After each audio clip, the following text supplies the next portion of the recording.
عزیز طلبہ و طالبات، فروغ فاؤنڈیشن آن لائن اسکول کے ذریعے یکساں نصاب کے مطابق تعلیم حاصل کریں۔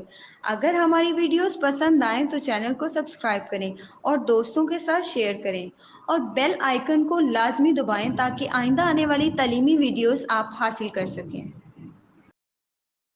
السلام علیکم بچوں، امید ہے آپ سب خیریت سے ہوں گے۔ بچوں، آن لائن اسکول سے آپ مکمل تعلیم حاصل کر کے بورڈ کا امتحان برائے جماعت نہم اور دہم بہتر طور پر پاس کر سکتے ہیں۔ آپ اپنی عمر اور تعلیم کے مطابق مزید تعلیم حاصل کریں۔ والدین سے فون یا کمپیوٹر پر ہماری ویڈیوز کے ذریعے تعلیم حاصل کرنے کی درخواست کریں۔ روزانہ 1 سے 2 گھنٹے آن لائن پڑھائی کریں اور جب آپ اسکول جائیں گے تو آپ کو مزید کسی مدد کی ضرورت نہیں ہوگی۔ اس طرح پڑھائی کر کے اپنا وقت اور والدین کے اخراجات میں بچت کر سکتے ہیں۔ آن لائن اسکول کی کوئی فیس نہیں ہے، آپ زوم پر بھی کلاسز کا فائدہ اٹھا سکیں گے۔ ہر مضمون کی مکمل تعلیمی ویڈیوز موجود ہیں۔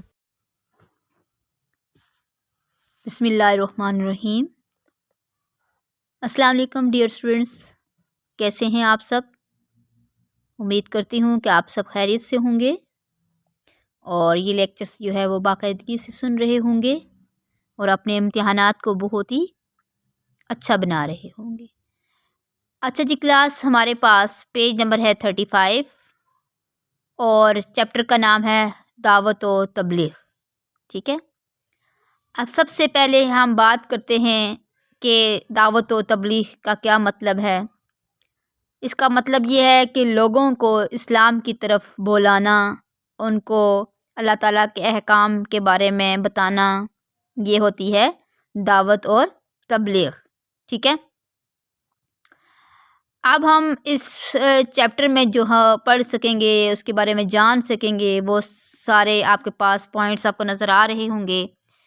کہ یہ سارے پوائنٹس ہیں کہ دین و اسلام کی تبلیغ کا مفہوم جان سکیں گے، اس کی ضرورت کیوں ہے، اس کی اہمیت کتنی ہے، اور نبی پاک صلی اللہ علیہ وآلہ وسلم کی دعوت اسلام کے آغاز میں جو تبلیغ کے مراحل ہیں ان کے بارے میں ہم جان سکیں گے، اور سب سے پہلے ایمان قبول کرنے والوں کے نام ہم جان سکیں گے کہ سب سے پہلے اسلام کس نے لایا، ٹھیک ہے۔ اور اسلام کی دعوت کے دوران جو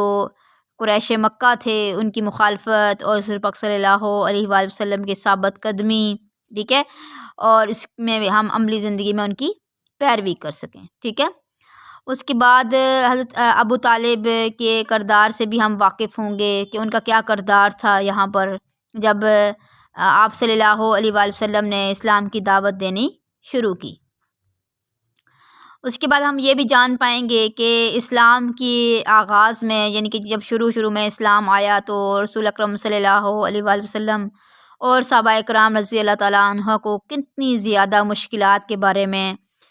جو ہے وہ جان سکیں گے۔ ان کو مشکلات اٹھانی پڑیں، ان کو جو ہے وہ طرح طرح کی تکالیف سے گزارا گیا، لیکن آپ صلی اللہ علیہ وآلہ وسلم نے پھر بھی اف تک نہیں کہی، ٹھیک ہے۔ اور پھر ہم یہ بھی جان سکیں گے کہ حضرت محمد رسول اللہ صلی اللہ علیہ وآلہ وسلم جو آخری نبی ہیں ہمارے، ٹھیک ہے، ہونے کی وجہ سے جو ہے امت پر دعوت و تبلیغ کی جو ذمہ داری کو ہم ان کی سمجھ سکیں گے، ٹھیک ہے۔ ظاہر سی بات ہے، آپ کو ڈیئر اسٹوڈنٹس پتہ ہوگا کہ آپ صلی اللہ علیہ وآلہ وسلم اللہ کے آخری نبی ہیں۔ اللہ تعالیٰ نے یہاں پر اپنے دین کو، اسلام کو کمپلیٹ کر لیا تھا، اور اس حیثیت سے بھی حضرت پاک صلی اللہ علیہ وآلہ وسلم کے اوپر جو ذمہ داریاں عائد ہوتی تھیں ان کے بارے میں بھی ہم جو ہے وہ تفصیلاً بات کریں گے، اور کس طرح سے آپ صلی اللہ علیہ وسلم نے ان ذمہ داریوں کو بخوبی سر انجام دیا، سبحان اللہ، ٹھیک ہے۔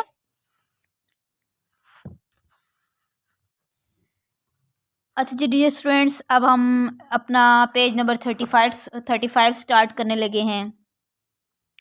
اس پیراگراف کو پہلے ہم اس کی ریڈنگ کر لیتے ہیں، اس کے بعد اس کو سمجھیں گے کہ اس میں ہمیں کیا بتایا جا رہا ہے۔ سب سے پہلے ہیڈنگ دی ہوئی ہے جی ہمارے پاس دعوت و تبلیغ کا مفہوم، یعنی کہ اس کا کیا مطلب ہے۔ ہم نے شروع میں بھی اس سے متعلق بات کی ہے، لیکن اس کو اب ہم پراپر وے میں پڑھتے ہیں اور اس کے بارے میں بات کرتے ہیں۔ دعوت و تبلیغ کا مطلب ہے لوگوں کو اسلام کی طرف بلانا اور ان تک احکام الہی پہنچانا۔ انبیاء کرام علیہ السلام کو دنیا میں اسی مقصد کے لیے بھیجا گیا کہ وہ لوگوں کو اللہ تعالیٰ کے دین کی طرف بلائیں۔ قرآن مجید میں اللہ تعالیٰ نے اپنے آخری نبی صلی اللہ علیہ وآلہ وسلم کو بھی یہی حکم دیا، جیسا کہ ارشاد باری تعالیٰ ہے۔ ترجمہ: اے پیغمبر، جو ارشادات اللہ کی طرف سے تم پر نازل ہوئے ہیں سب لوگوں کو پہنچا دو۔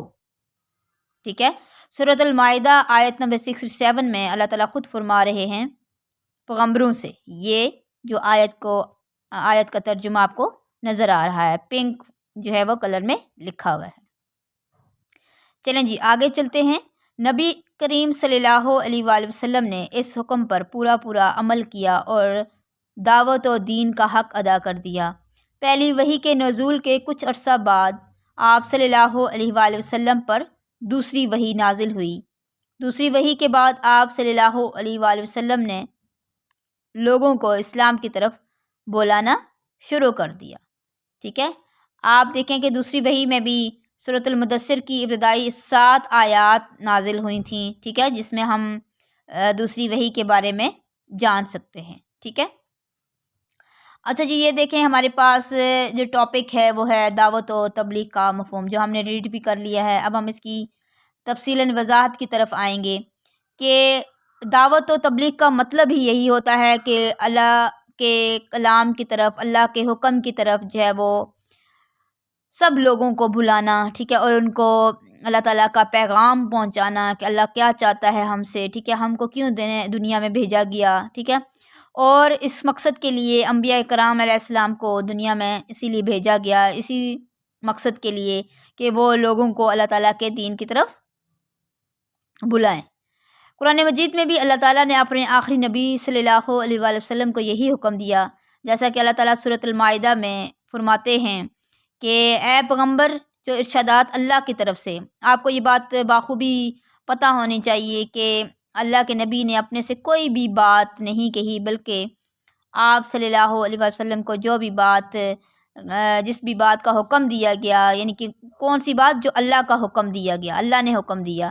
وہ ایز اٹ از آپ نے لوگوں تک پہنچایا۔ ٹھیک ہے، اس میں کوئی رد و بدل، کوئی کمی یا پیشی نہیں کی، بلکہ اس کو بالکل ویسا ہی بھیجا لوگوں کی طرف جیسا آپ صلی اللہ علیہ وآلہ وسلم کو حکم دیا گیا۔ نبی کریم صلی اللہ علیہ وآلہ وسلم نے اس حکم پر پورا عمل کیا اور اللہ کا جو پیغام تھا اس کو لوگوں تک پہنچانا شروع کر دیا۔ پہلی وحی کے کچھ عرصہ بعد جو ہے وہ آپ صلی اللہ علیہ وآلہ وسلم پر دوسری وحی نازل کی گئی، جو اللہ تعالیٰ کی طرف سے نازل ہوئی، ٹھیک ہے، اور دوسری وحی میں بھی آپ نے جو ہے وہ سورۃ المدثر کی ابتدائی 7 آیات جو ہیں وہ دوسری وحی کے بارے میں ہیں، جن میں لوگوں کو اسلام کی طرف بلایا گیا ہے، ٹھیک ہے، اور آپ صلی اللہ علیہ وسلم پر جب دوسری وحی نازل کی گئی تو آپ نے اس وحی کے بعد جو ہے وہ لوگوں کو اللہ کے حکم کی طرف، اللہ کے پیغام کی طرف بلانا شروع کر دیا۔ اور وہ پیغام کیا تھا کہ اللہ ایک ہے،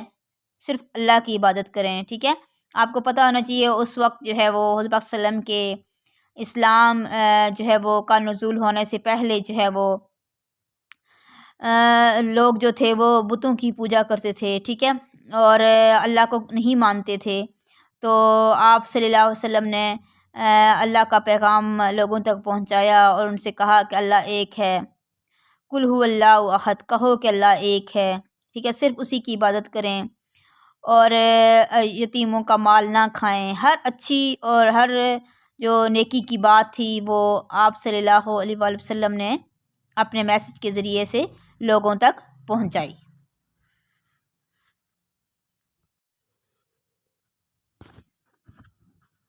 dear students, open your book, page number 36 35 ہمارا کمپلیٹ ہو گیا ہے، ٹھیک ہے۔ اس کا پہلا پیراگراف ہم پڑھ لیتے ہیں، اس کے بعد ہم اس کی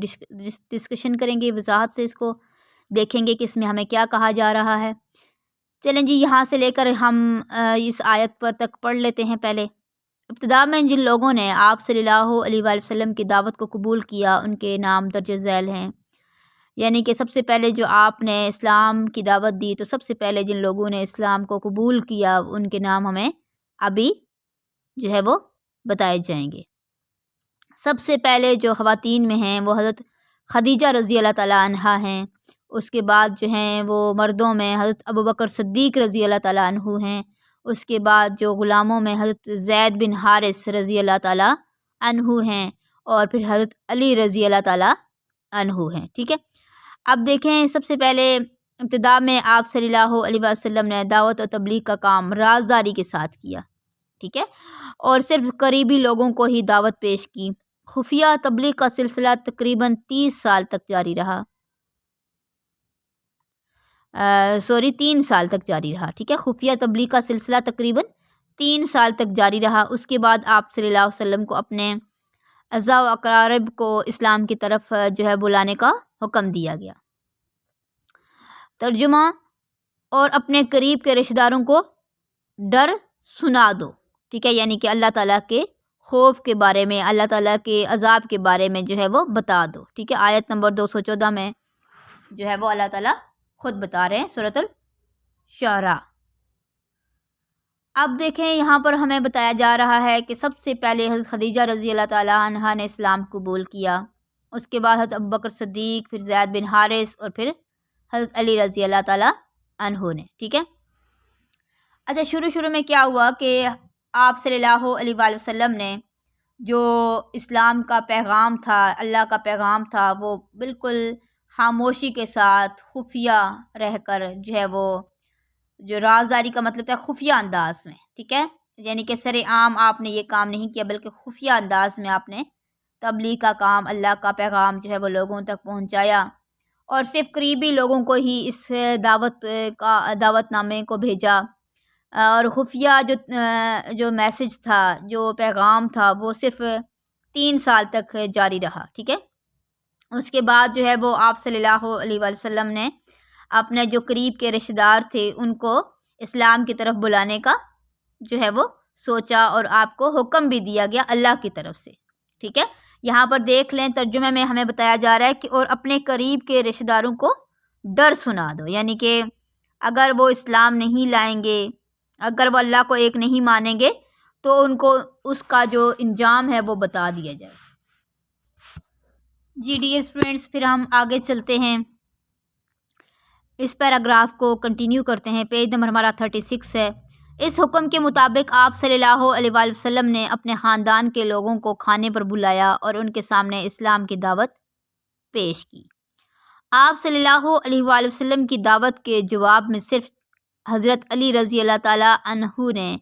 آپ صلی اللہ علیہ وآلہ وسلم کا ساتھ دینے کا اعلان کیا۔ اس وقت حضرت علی رضی اللہ تعالیٰ عنہ کی عمر صرف 10 برس تھی، یعنی کہ حضرت علی رضی اللہ تعالیٰ عنہ جو تھے وہ 10 سال کے تھے جب آپ کو اسلام کی دعوت جو ہے وہ پیش کی۔ کس نے؟ آپ صلی اللہ علیہ وآلہ وسلم نے۔ نبوت کے 4تھے سال سے نبی اکرم صلی اللہ علیہ وآلہ وسلم نے کھلم کھلا اسلام کی تبلیغ شروع کر دی۔ دعوت و تبلیغ کے سلسلے میں آپ صلی اللہ علیہ وآلہ وسلم کو بہت زیادہ تکالیف برداشت کرنا پڑیں۔ کافروں نے آپ صلی اللہ علیہ وآلہ وسلم کو اسلام کی دعوت سے روکنے کے لیے ایڑی چوٹی کا زور لگا دیا۔ آپ صلی اللہ علیہ وآلہ وسلم کے چچا حضرت ابو طالب نے ہمیشہ آپ صلی اللہ علیہ وآلہ وسلم کا ساتھ دیا اور ہر طرح سے آپ صلی اللہ علیہ وآلہ وسلم کی مدد بھی کی، ٹھیک ہے کلاس۔ اب دیکھیں، یہاں پر ہمیں بتایا جا رہا ہے کہ مزید جانیے، خاندان کے لوگوں کو اسلام کی تبلیغ کے لیے کھانے پر بلانے کو دعوت ذوال عشریہ، دعوت ذوال عشیرہ کہتے ہیں، ٹھیک ہے، اس دعوت کا نام ہے ذوال عشیرہ۔ اچھا، اب دیکھیں، یہاں پر ہم نے پڑھنا ہے، اس کے بارے میں دیکھنا ہے کہ آپ صلی اللہ علیہ وآلہ وسلم نے سب سے پہلے جو ہے وہ اپنے خاندان کے لوگوں کو بلایا اور ان سے کہا کہ اللہ ایک ہے، اللہ کی عبادت کریں، اللہ کا پیغام لوگوں تک پہنچایا، ٹھیک ہے، پورے اس میں آپ نے ایک دعوت رکھی، اس دعوت میں سب کو بلایا۔ سب سے پہلے آپ کی جو فیملی تھی، آپ کے خاندان میں سے علی رضی اللہ تعالیٰ عنہ نے آپ کا ساتھ دیا، جو اس وقت صرف 10 سال کے تھے، ٹھیک ہے۔ اچھا، اب اس کے بعد کلاس کیا ہوا کہ نبوت کے چوتھے سال سے نبی اکرم صلی اللہ علیہ وسلم نے کھلم کھلا یعنی کہ آپ نے پھر پردے میں رہ کر یا خفیہ طور پر آپ نے اسلام کی تبلیغ نہیں شروع کی، بلکہ آپ نے سر عام جو ہے وہ اسلام کی دعوت دینا شروع کر دی۔ اسلام کیا ہے؟ مذہب ہے جو اللہ کے احکامات کی پیروی کرنے پر جو ہے ہمیں بلاتا ہے۔ دعوت و تبلیغ کے سلسلے میں آپ صلی اللہ علیہ وسلم کو بہت زیادہ جو ہے وہ مشکلات کا سامنا کرنا پڑا، تکالیف سہنی پڑیں، کیونکہ کافر نہیں چاہتے تھے کہ وہ بتوں کی پوجا کو چھوڑ کر اسلام کی جو ہے وہ دعوت جو ہے وہ قبول کریں، ٹھیک ہے۔ اس لیے انہوں نے آپ صلی اللہ علیہ وسلم کے جو ہے وہ راستے میں بہت زیادہ تکالیف اور آپ کو مشکلات کا سامنا کرنا پڑا۔ آپ نے وہ واقعہ پڑھا ہوگا جب ایک عورت جو ہے وہ آپ صلی اللہ علیہ وسلم پر جو ہے وہ کوڑا پھینکتی تھی، اس وجہ سے کیونکہ وہ نہیں چاہتی تھی کہ اسلام کو پھیلایا جائے، اللہ کا پیغام لوگوں تک پہنچایا جائے۔ لیکن آپ صلی اللہ علیہ وآلہ وسلم جو ہے ان کا اخلاق جو ہے اس کو دیکھ کر وہ عورت بھی مسلمان ہو گئی تھی۔ وہ ایسا ہوا تھا کہ کسی 2-3 دن جو ہے وہ اس طرح کرتی رہی، ٹھیک ہے، تو لیکن اس کے بعد جو ہے وہ ایک دن ایسا ہوا کہ اس کو بخار ہو گیا، اور آپ صلی اللہ علیہ وآلہ وسلم نے سوچا کہ آج اس عورت نے ایسا کیوں نہیں کیا، تو اس کی خیریت دریافت کرنے، اس کا پوچھنے جو ہے ان کے گھر چلے گئے، تو جا کے دیکھتے ہیں کہ وہ عورت جو ہے وہ سخت بخار میں مبتلا ہے، ٹھیک ہے، سخت بیمار ہے۔ تو آپ صلی اللہ علیہ وسلم کی یہ مہمان نوازی دیکھ کر، بڑا پن دیکھ کر، اخلاق دیکھ کر اس نے اسلام قبول کر لیا، ٹھیک ہے۔ تو جیسے جیسے آپ صلی اللہ علیہ وآلہ وسلم کا اخلاق لوگ دیکھتے، صادق اور امین آپ کا لقب تھا، ٹھیک ہے، تو آپ کی سچائی دیکھتے، آپ کی ایمانداری، تو لوگ جو ہے وہ جوگ در جوگ اسلام کو جو ہے وہ ایکسیپٹ کرنے لگے، اسلام میں داخل ہونے لگے، ٹھیک ہے۔ تو یہاں پر جو ہے وہ آپ صلی اللہ علیہ وسلم کے چچا جو تھے حضرت ابو طالب، ٹھیک ہے، انہوں نے بھی آپ کی بہت مدد کی اور آپ کی ہر طرح سے سپورٹ کی، اور آپ کو اکیلا بالکل بھی نہیں چھوڑا۔ ہم یہ دیکھتے ہیں کہ آپ کے خاندان میں سے سب سے پہلے جو ہے وہ حضرت ابو طالب جو آپ کے چچا تھے، ٹھیک ہے، آپ صلی اللہ علیہ وآلہ وسلم کے، اور حضرت علی رضی اللہ تعالیٰ عنہ ہیں جو صرف 10 سال کے تھے، لیکن آپ رضی اللہ تعالیٰ عنہ نے حضور پاک صلی اللہ علیہ وسلم کو اکیلا نہیں چھوڑا، اور ہر ممکن جو ہے وہ آپ کی مدد کی اس عظیم کام میں، اور اللہ کے نبی نے بھی اس کام کو جو ہے وہ شروع کرنے میں بہت سی مشکلات کا سامنا کرنا پڑا ان کو، لیکن اس کے باوجود آپ نے جو ہے وہ ان مشکلات سے جو ہے وہ گھبرائے نہیں، بلکہ وہ جو ہے وہ ہر روز نئی جو ہے وہ سوچ کے ساتھ اور نئے جذبے کے ساتھ اٹھ کھڑے ہوتے اور اللہ کے پیغام کو لوگوں تک پہنچاتے۔ چلیں جی، کلاس ہمارا پیج نمبر 36 کمپلیٹ ہو گیا ہے، جو ہم نے آلموسٹ ڈسکس کر لیا ہے، ٹھیک ہے۔ اور کفار نے، جس طرح میں نے آپ کو ایک مثال بھی دی ہے کہ ایک عورت کی، ٹھیک ہے، تو بعد میں وہ کیسے مسلمان ہو گئی، ٹھیک ہے، تو اس طرح سے۔ اور جب آپ صلی اللہ علیہ وسلم نے مکہ سے مدینہ ہجرت کی، تب بھی آپ صلی اللہ علیہ وسلم کو بہت زیادہ جو ہے وہ نقصان پہنچانے کی کوشش کی گئی، کفار جو تھے وہ آپ کی جانی دشمن ہو گئے، لیکن اس کے باوجود آپ صلی اللہ علیہ وآلہ وسلم نے ان سب باتوں کی پرواہ کیے بغیر اللہ کے حکم کو آگے بڑھایا۔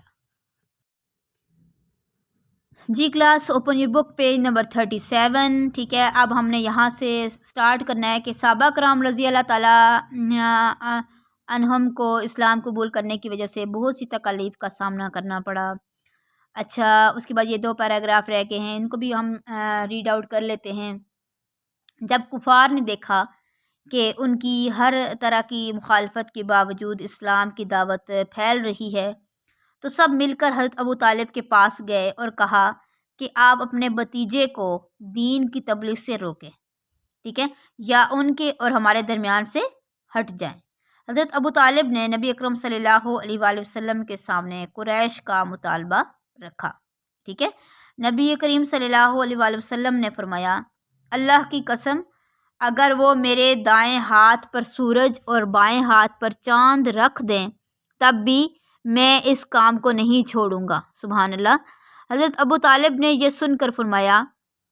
بھتیجے آپ جو چاہیں کریں، میں آپ کا ساتھ کبھی نہیں چھوڑوں گا، اور حضرت ابو طالب نے اپنی آخری سانس تک اس کو نبھایا۔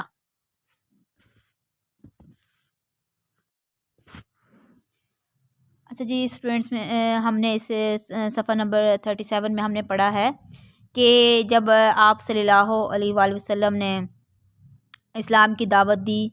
تو حضرت ابوبکر صدیق کے جو ہے وہ پاس گئے، اور کون گیا؟ کفار گئے، ٹھیک ہے، اور آپ سے کہا کہ اپنے بھتیجے کو یعنی کہ آپ صلی اللہ علیہ وآلہ وسلم کو دین کی تبلیغ سے روکیں، ٹھیک ہے، یا ان کے اور ہمارے درمیان سے ہٹ جائیں۔ لیکن حضرت ابو طالب نے جب نبی اکرم صلی اللہ علیہ وآلہ وسلم کے سامنے یہ بات رکھی کہ کفار یہ کہہ رہے ہیں، تو نبی اکرم صلی اللہ علیہ وسلم نے فرمایا کہ اللہ کی قسم اگر وہ میرے دائیں ہاتھ پر سورج رکھ دیں اور بائیں ہاتھ پر چاند بھی رکھ دیں تب بھی میں اس کام کو نہیں چھوڑوں گا، سبحان اللہ۔ اور حضرت ابو طالب نے یہ سن کر فرمایا کہ بھتیجے آپ جو چاہیں کریں، میں آپ کا ساتھ کبھی نہیں چھوڑوں گا۔ اب حضرت ابو طالب نے بھی آپ سے یہ کہہ دیا ہے، اور پھر حضرت ابو طالب نے آپ کا جو ساتھ ہے وہ آخری سانس تک یعنی کہ اپنی زندگی کے آخری ایام تک نبھایا بھی، ٹھیک ہے، پورا بھی کیا۔ اب دیکھیں کلاس لاسٹ 2 لائنس ہیں، اب ہم ان کے بارے میں پڑھ لیتے ہیں۔ ہمیں چاہیے کہ ہم اللہ تعالیٰ اور اس کے رسول صلی اللہ علیہ وآلہ وسلم کی اطاعت کریں اور صحابہ کرام رضی اللہ تعالیٰ عنہ کے